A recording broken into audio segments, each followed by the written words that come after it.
Em nome do Pai que me criou, do Filho que me salvou e do Espírito Santo que me santifica, que me santificou. Divina vontade, reina na minha vontade. Continuação da meditação. Cada ato que a criatura faz é um paraíso a mais que adquire para o céu. Continuando meu habitual estado, meu amável Jesus se faz ver por um instante, ou diz só alguma palavra e foge, ou então se oculta em meu interior. Recordo que um dia me disse, minha filha, eu sou o centro e toda a criação recebe vida deste centro. Assim que eu sou vida de cada pensamento, de cada palavra, de cada ação de todos. E as criaturas se servem desta vida que lhes dou para tomar ocasião de me ofender. Eu dou vida, e se elas pudessem, me dariam morte. Recordo também que rezando para que diminuísse os flagelos, me disse, filha, acreditas tu que seja eu quem quer açoitá-los?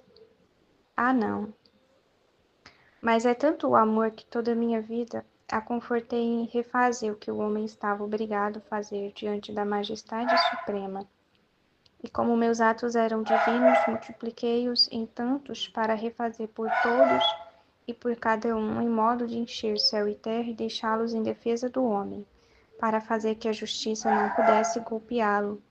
Mas o homem com o pecado rompe essa defesa, e rompe a defesa, os flagelos golpeiam o homem. Então Jesus, ele conseguiu atos suficientes na divina vontade para que nós pudéssemos viver só na divina vontade, viver só de divina vontade, viver através dessas luzes, né? E aí faz sentido, cola com o trecho de ontem, né? Porque Jesus falou que na redenção, por causa da paixão dele, né, do sangue dele, ele nos dá uma defesa.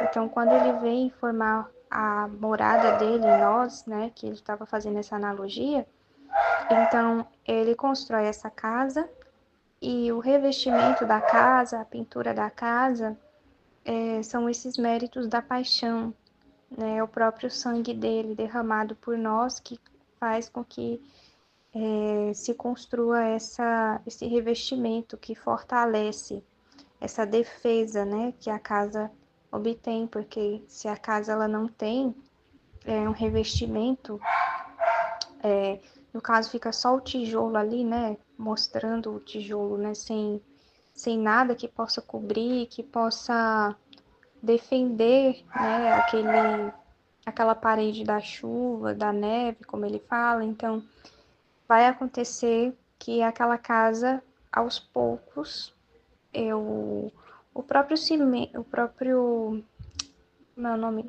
bloco, né, o bloco, o cimento, vai se desgastando, né, e eu já vi acontecer isso de verdade, né, casas de pessoas acabar a parede se desgastando, a casa chegar a um ponto que não dá mais para morar, porque, né, o tijolo ele vai caindo, ele vai se deteriorando, né, conforme a ação do tempo ali, conforme as chuvas, conforme o vento, ele vai se deteriorando ali aos poucos. Então, precisa de um revestimento a casa. E Jesus estava usando essa analogia com a gente. Então, ele conseguiu já para nós todos os atos que nós precisamos para vivermos na divina vontade. Ele já conseguiu. Então, esses atos, eles nos dão essa defesa. Mas quando nós não aceitamos, né? Quando nós não aceitamos, então o que acontece? A gente escolhe o pecado, a gente escolhe viver sem Deus. Ó, mas o homem com o pecado rompe esta defesa, e rompe a defesa, os flagelos golpeiam o homem, né? Então, o que são esses flagelos, né? Em última análise, né, o próprio inferno é um flagelo, né? É um elemento da justiça divina. Mas aí a gente vê, né, como que a justiça divina vai atuando na nossa vida como seres humanos, né? A forma com que Deus usa para nos atrair, as cruzes de desapontamento que Deus permite na nossa vida, né? Uma doença, uma falha, né, no trabalho, uma perda de emprego, alguma coisa, né, que a justiça vai golpeando as pessoas, porque elas estão afastadas de Deus. Então, Jesus está falando aqui, ele não queria castigar as pessoas, né? Mas elas não se utilizam da redenção, elas não se utilizam dos bens que ele conseguiu para que elas pudessem viver na graça de Deus, viver com Deus, viver diante de Deus, viver realizando esses atos na divina vontade, né? Enfim, agora Jesus nos permite viver continuamente na divina vontade, nesses atos contínuos na divina vontade. Então, ele já conseguiu para nós esses atos, que são essas defesas, né? Mas se o ser humano ele escolhe ainda viver separado de Deus, ele ainda faz escolhas em que deixa Deus à parte, ele ainda peca, ele ainda pisa na bola com Deus. Então, né, isso daí vai permitindo, né, que a pessoa fique sem defesa, a pessoa vai ficando sem defesa.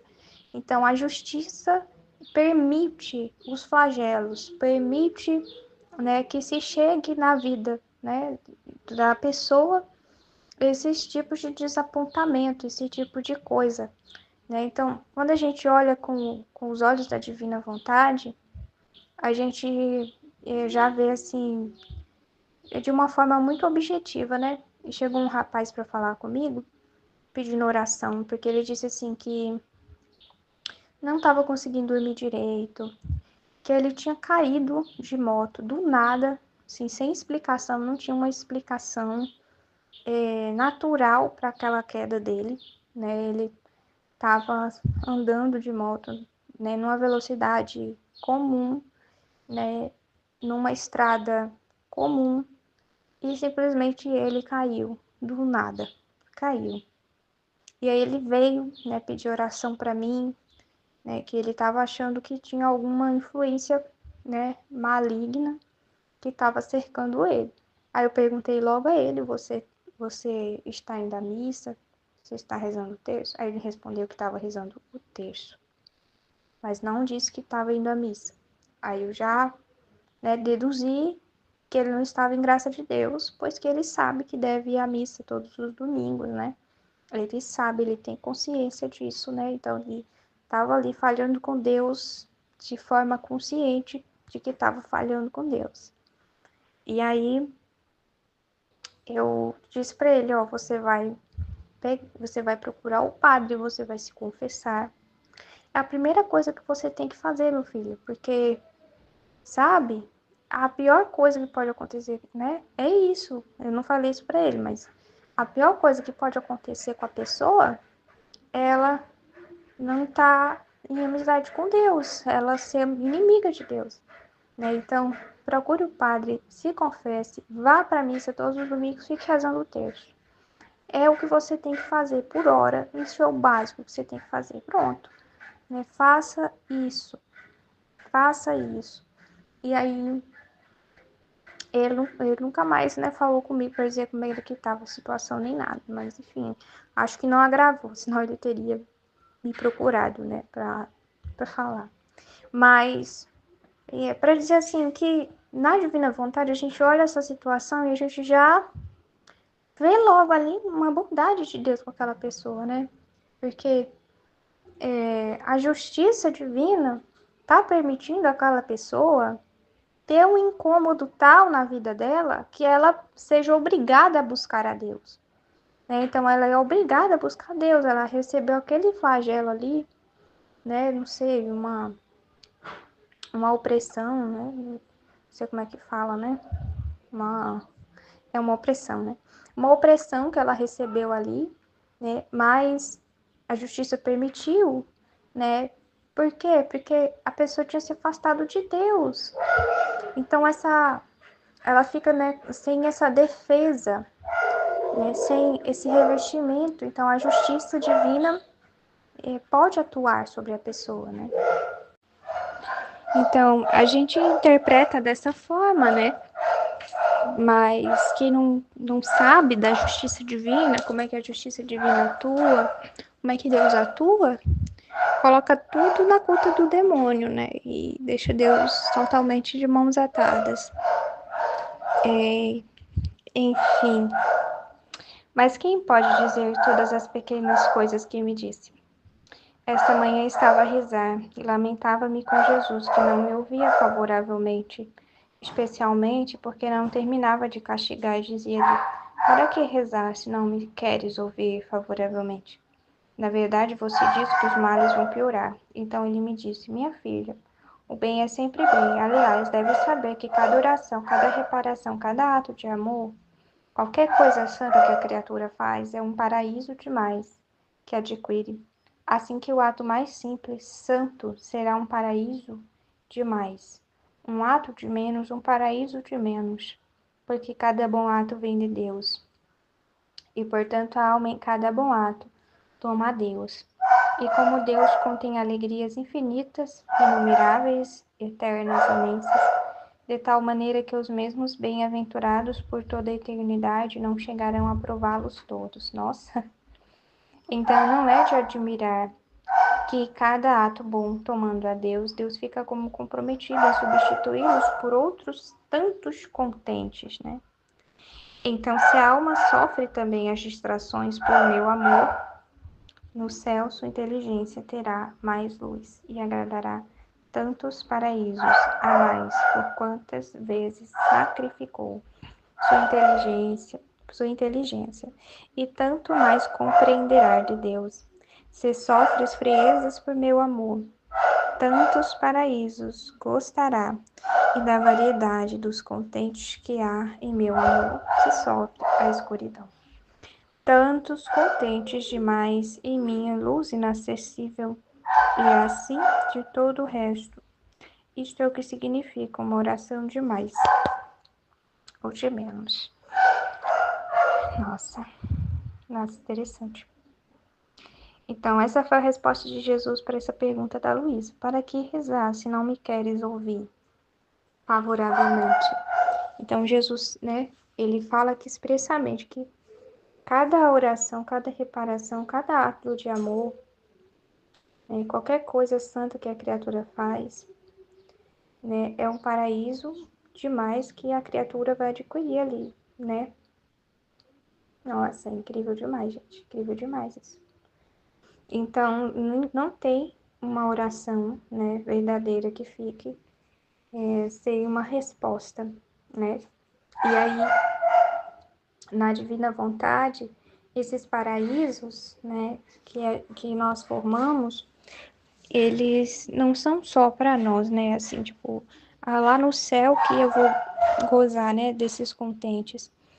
Mas esses paraísos, eles reverberam, né, pela família humana. Então, a família humana, ela começa a ter, né, a capacidade de adquirir aquele contente por causa da luz que foi formado, né? Então, é tipo assim, a gente adquire uma luz, por exemplo, né? Essa luz é formada em nossa mente. E aí, essa luz reverbera para toda a família humana.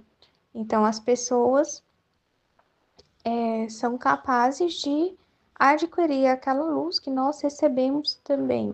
Então, isso daí vai formar um paraíso para elas também, né? Então, foi isso que eu entendi no dia lá que a Aline explicou esse texto, né? Essa meditação, eu achei muito incrível isso. Então, bem é sempre bem. Aliás, deve saber que cada oração, cada reparação, cada ato de amor, qualquer coisa santa que a criatura faz, é um paraíso demais que adquire.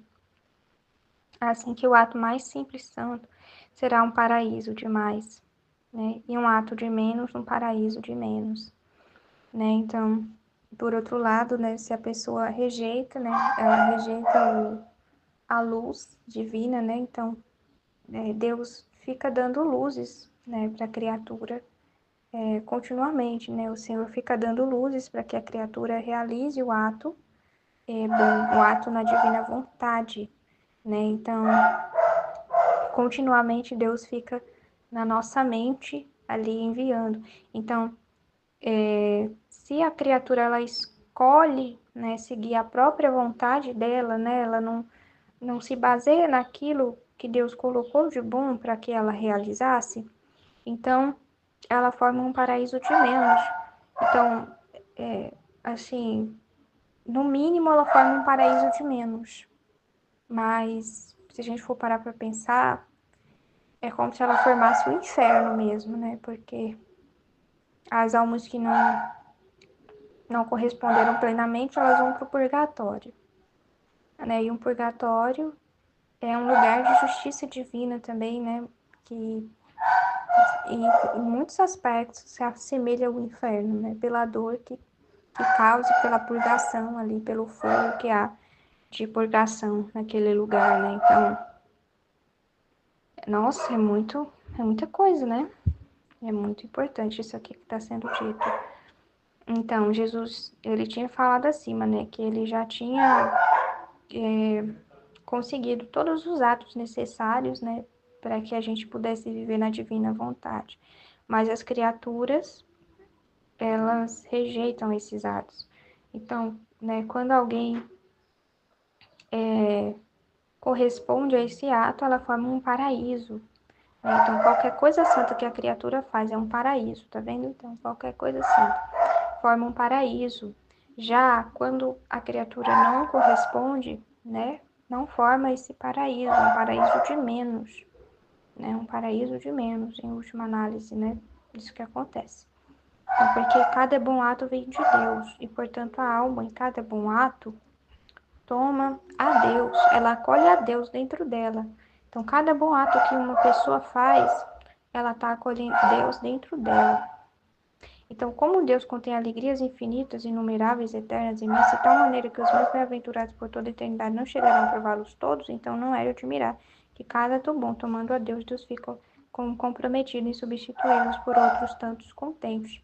Então, Deus, ele desce para aquela alma. Só que aí Deus, ele é a própria alegria.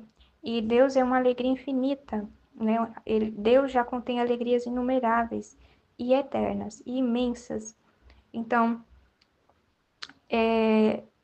Deus, tipo assim, ele fica comprometido com aquela pessoa que acolheu ele, né?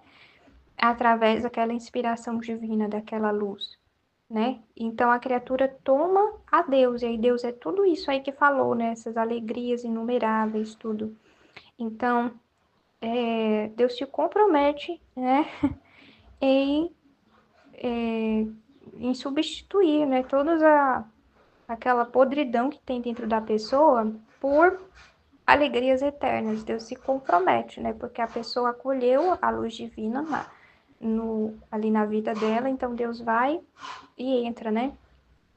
Então eu estava até, quando eu escutava essa meditação, eu lembrava da situação de uma pessoa que eu vi, né? Um testemunho que eu vi muito interessante, assim,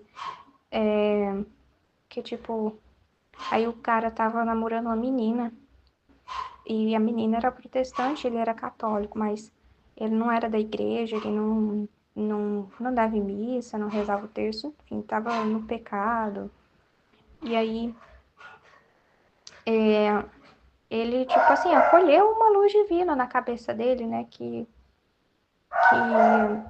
dizia justamente assim, que não ia dar certo ali com aquela menina, porque ela era protestante, ele era católico, tinha nada a ver, então como era que eles iam criar os filhos e tal, né, e ele desapegou totalmente da menina, sabe?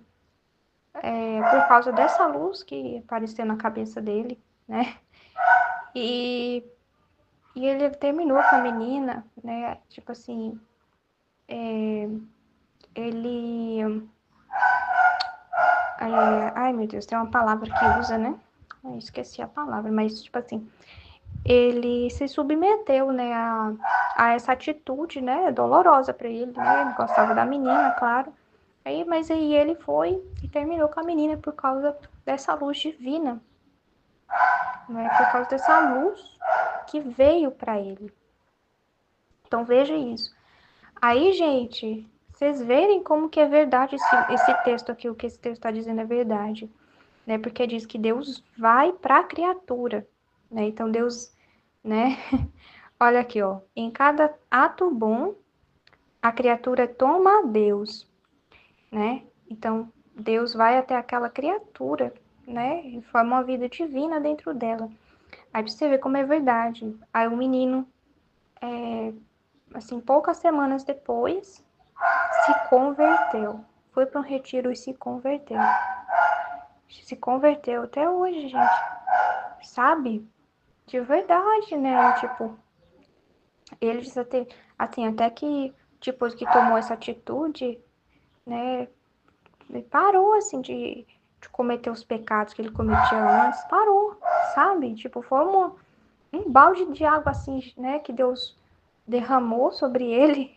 Fez ele acordar, né? E ele abraçar a fé, sabe? Uma coisa impressionante, assim, de verdade, né? E aí, você vê, né, que é muito verdade. Aí Deus, né, se compromete em substituir, né, aquela obscuridade da criatura por tantos contentes. É o que o texto está falando aqui, né? E aí, né, também entra aquela realidade, né?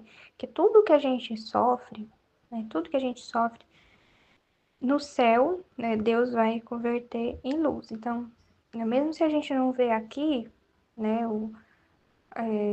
Deus fazer, né, essa conversão, né, mas no céu, Deus irá nos retribuir. Então, se a alma sofre também as distrações por meu amor, no céu sua inteligência terá mais luz e agradará a tantos paraísos a mais, por quantas luzes sacrificou sua inteligência, e tanto mais compreenderá de Deus.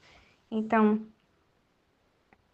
Jesus, Deus, né, se compromete a formar esses contentes, né, porque Deus, ele fica assim constrangido com aquela criatura, né, que a pessoa, ela se sujeita a sofrer por amor de Deus, né, a sofrer as distrações, né, fazer tudo pela divina vontade, sofrer as friezas das criaturas que Jesus manda, a sofrer uma escuridão, né, ela se permite ser ensinada para Deus atuar, né? Então Deus fica comprometido também, né, com essa criatura.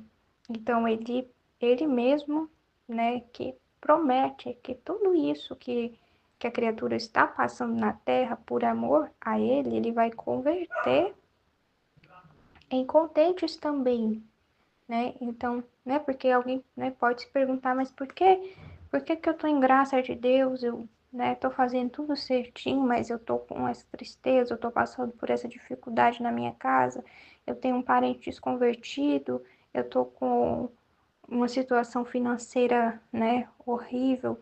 Mas por que, se eu tô na graça de Deus, se eu tô cumprindo os mandamentos, estou fazendo tudo certo?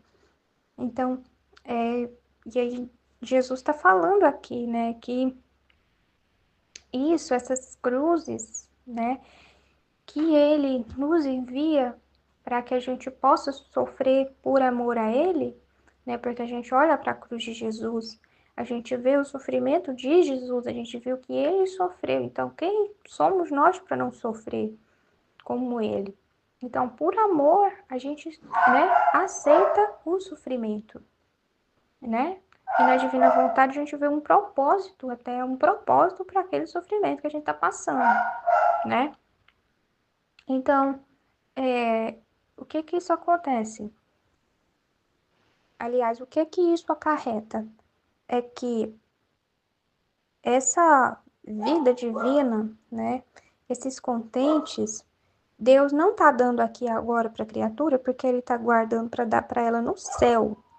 Aí no céu é que a pessoa vai ver, né, que aquilo que ela sofreu gerou para ela mais alegrias, gerou para ela mais glórias no céu, mais contentes, mais satisfações no céu, né? Então é por isso que a pessoa na terra está sofrendo, porque Deus, vai contentar ela no céu. Então, ela está fazendo um trabalho para a divina vontade de purificação de si mesmo, ou então ela está sendo vítima pelas outras pessoas, né?